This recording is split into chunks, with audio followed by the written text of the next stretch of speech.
Hello mga be, this is Shana's Day Vlog, a day in a life as a content creator student na my foundation day. So ito na nga yung pang 4th day na aming foundation day mga bet. Ito na yung day na magpo-perform kami sa gymnasium. So yes, so kasali ako sa mass dance and nakasingit kami kahit late na kami nag-practice. As in patapos na talaga sila. So ang ginagawa niya sa classroom na yan is nagpupuyod na kami kasi at 2 ang call time namin at dapat nasa gym na kami lahat kasi meron pang gagawin. May mga costume, may mga ano. So yan, kailangan na namin magpapuyod agad. So marami-rami nga kaming girls. So kailangan maaga pa lang is nakapuyod na lahat para naman mamaya hindi na kami magbilis-bilis kung anong gagawin dahil ang dami pala namin. So kailangan maging maayos na kami bago kami pumunta ng gymnasium. So si Arabella na nga pala yung nagtapos ng aking buhok kasi may gagawin pa pala si Ate Christine. So siya na lang nagtapos niyan. So marunong naman siya magpuyod ng trintas o yung dikit sa anit. So siya na lang mag-ano. Pero na problema ko pa nga yung bangs ko kasi mali yung pagkahati ng aking buhok.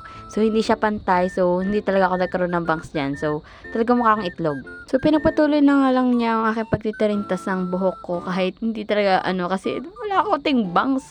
Mukha talaga itlog, ang kapal pa ng aking noo, as in para kung ewan ko kung anong tawag doon pero basta. So ito na nga yung finishing touch ng aking hair pagkatapos kong mapuyiran. So fast forward na nga guys, andito na kami sa gym at 2 PM na nga yan. So, mga naglalaro pa nga ng mga volleyball itong mga player na to. So, kami naman ay inaayusan ngayon ng aming trainer. So, kung makikita nyo sa likod ko guys, yan si Ate Shea. Tingnan nyo naman yung mata niya may kulay na. So, siya nga pala yung naunang ma-makeup pa ng aming trainer kasi nga siya yung nauna of course.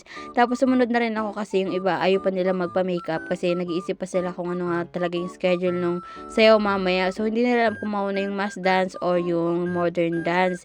Yung mass dance is maglalagay pa lang kolekit-kolekit sa face. Of course, kailangan ng props. So, ang modern dance lang naman, maglalagay ka lang naman ng cool outfit. Hindi naman ako sumali doon. So, nagpalagay na rin ako. So, yung iba is sumali kasama nung mass dance. Kaya sana all masipag. So, actually, natutuwa nga ako sa pag-makeup sa akin kasi nga nahalata ako nung tapos na kami mag-makeup. Silang lahat, ibang kulay.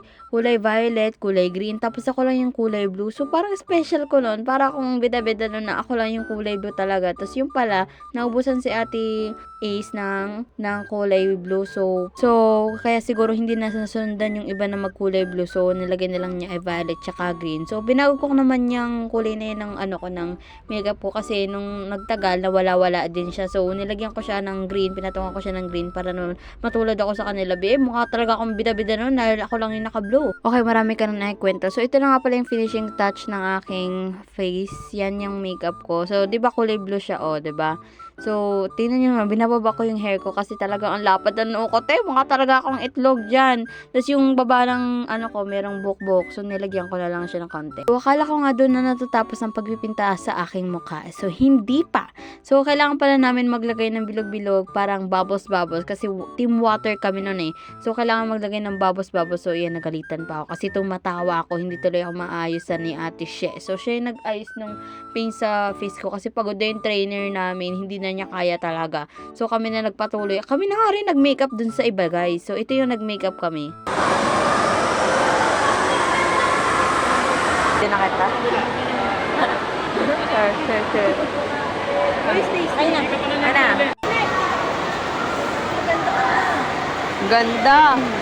na.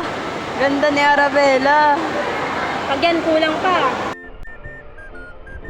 So, sorry guys kung medyo maingay sa gym. So, yun na nga, diba, nag-makeup kami. So, naging assistant ako ni Arabella kasi medyo nagkaroon ako ng pagkakamali sa pag-makeup. So, nung matapos nga kami mag-makeup, pupunta naman kami dito sa pinakataas ng gymnasium para kumain, guys. So, mamaya pa nga yung perform namin, mamayang alas 7 kasi mauna muna yung mga ibang magpo-perform ng maiikli bago kami magsayaw. So, andito muna kami sa taas kasi sabi na Ate Shea, nagugutom daw siya. So, nagdala si mama ng merienda. Tapos, ako naman medyo busog pa kanina. So, hindi na namin muna kinain.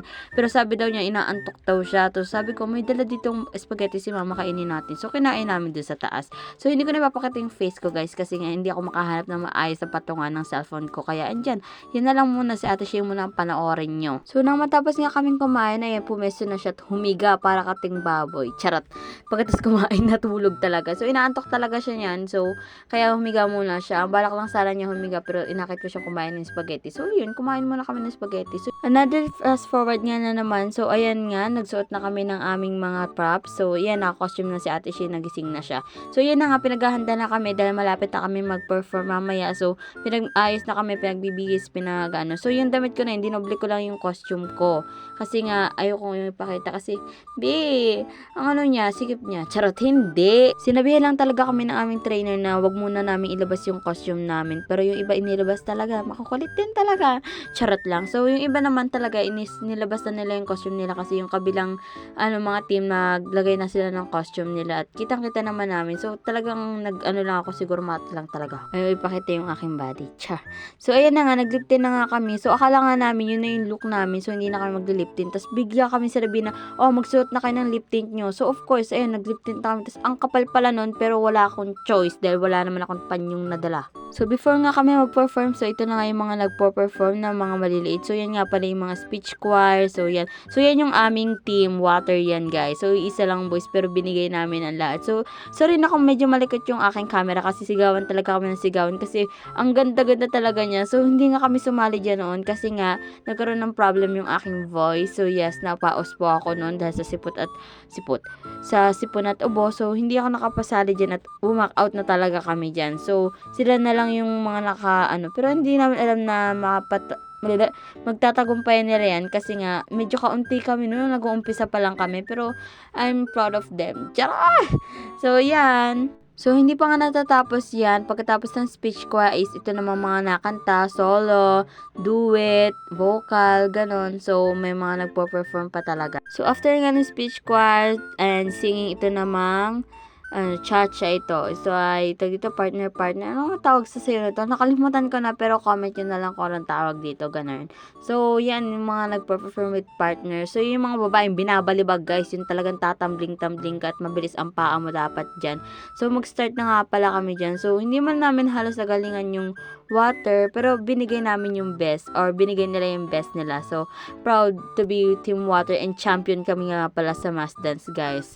Share ko lang. Balik tayo sa sayaw. So, kita nyo naman guys, so kung gano'n sila ka-energetic, dyan sa sayaw na yun na hindi ako pwede dyan guys. So, mabagal ako kumilos at hingalin talaga ako pag ganyan-ganyan. So, ito na nga at pinag-ayos na kami at nagpa-perform na kami dyan. So, hindi ko na nga na-videohan yung umpisa niyan o kung paano kami dyan kasi nga, nagkaroon ako ng problem sa aking phone. So, nalobot ako nun at nagkakaroon talaga ng problem sa cellphone ko sa pag-charge. So, ito na lang muna habang sumasayaw kami. Hanapin nyo ako dyan.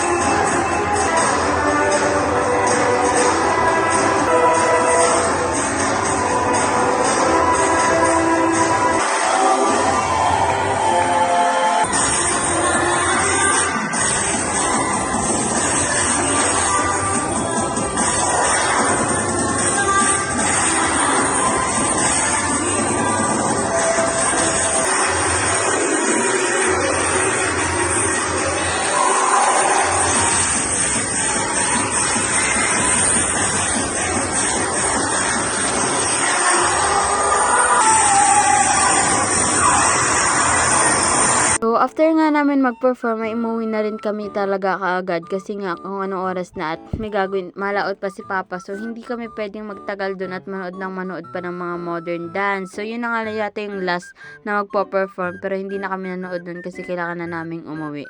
So, yun lang po guys. Sana ma-enjoy kayo sa aking video. Forget to like and share this video para naman may shoutout ko kayo. Ganun!